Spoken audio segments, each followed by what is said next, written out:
Hi, boys and girls. Today we're going to think like scientists. Are you ready? I am. Here we go. When you look over here at my chart, remember we did this last time? And we talked about what do scientists need? Well, we need our eyes to see, nose to smell, good reading, ears to hear. Tip me a little here. I wrote hands to touch, tongue to taste, and way down here, brain to think and wonder. All of those things are very important. So we have our eyes to see, our nose to smell, our ears to hear, our tongue to taste, and our hands and our skin to touch and feel, and our brain to think and to wonder. Well, you know what? Scientists, of course, need a few other things, but mostly they need them so they can share their ideas, okay? And one thing we use as scientists is our science notebook, and that's what we're going to use today. Now, the first day, you did your hand. When we work in our science notebook, we're going to turn to the next page. I don't want you skipping all around. We're going to keep this in order. So I'm going to have my hand is on the first page, turn to the next page. Now, turn my screen. Ellipse is there to help us out. And we're going to try this. Let's see if I can get this to hold.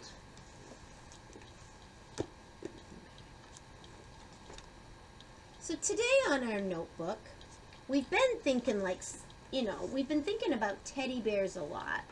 And this time we're going to think about a teddy bear like a scientist would.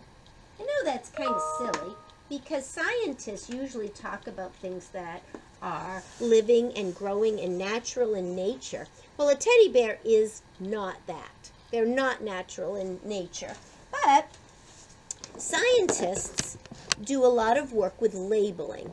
So I thought today we could practice what we're going to need to know as scientists. We're going to practice labeling with teddy bears.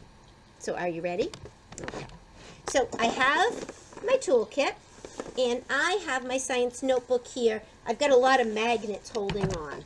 Now, when I do my writing, I always write words and letters with a pencil. You won't be able to see it. So today I'm going to use my marker. I don't want you to write with crayons. I want you to use your pencil. And you're going to write two words. They're not very long. My, and the next word is bear. Now, if you have your notebook in front of you, it's okay if you don't, but if you have it in front of you, stop the video and copy the words, my bear. Okay, and come back when you're ready. Another way to do it is to watch the whole video and then get out your notebook. Okay, so I have that up there. Now I'm grabbing my crayons and I'm going to think about my bear. My bear is brown, so I'm going to draw it. Now, if you don't have a bear, you draw what you want your bear to look like. I'm making a circle for the head, and my bear has kind of half circle ears. His body is part of another circle, and he has his arms. And of course, you're going to draw your bear the way you want. Remember, it might be bear-ish. There's his foot. And another foot. Should I put 3 feet? No, because when we do a scientific drawing, we want it to kind of look like the real thing. Now, I'm coloring it in because my bear is not white. My bear is brown. Oh, pinch and tuck. Pinch and tuck. So I'm coloring my bear. Doing a really good job, I hope. Remember the little circles and not just scribbling over the whole thing. Best you can. All right, so when your bear is all colored in, then you can add details. Because scientists add details too. That's what they want us to see. I'm going to use a black crayon for my details. I'm going to give my bear eyes.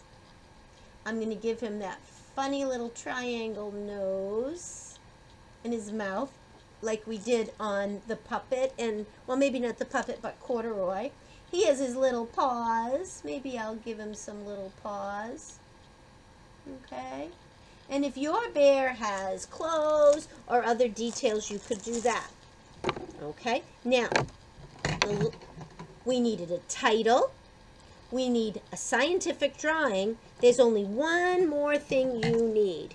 What you need next is you need to label your bear. Now, you can label everything if you want, and it's okay for moms and dads to kind of give you an idea. But I'm not going to label everything. I am going to label the bear's nose, and I'll leave that here so you can see it. I'm going to label my bear's ears, and I'm going to label my bear's eyes. You can label other things. If moms and dads want to write the words for you to copy, they can. It's also okay for you to do it like kid writing. That means to write what you hear. So now I'm going to write the word on my paper. Nose. And I'm going to draw a line to the nose. And then I'm going to write eyes. And I'm going to draw a line to the eyes. Oh, and I said ears. And I'm going to draw a line to his ears. I have done 3 things in my notebook. I did a title, I did a scientific drawing, and I did labels. Parents, this is a good time for you to adjust your child's work as you see fit. Some of the children are going to draw their teddy bear and be perfectly happy, and for this time of the year, that's fine. Draw the teddy bear. I will be thrilled. Teddy bear-ish works. Just keep it on a page. Do not allow them to go through the whole notebook. Some children will write my bear at the top as well. That will be their title. And there will be those who want to label it. All of these are steps. As we work through the year, soon your child will be doing all 3. It is absolutely not necessary that they do it now. If we were in the classroom, I would be walking around, I would compliment the work that they are doing, and I would encourage next steps as the year progresses. So, do the best you can, boys and girls. Be a scientist. And I'm going to find a video for you to watch called Mystery Science. And I have a book for you. Not really about science, but about bears. I hope you had fun today. Next week, we're going to do our first little experiment. I can't wait. Have fun with science and keep wondering.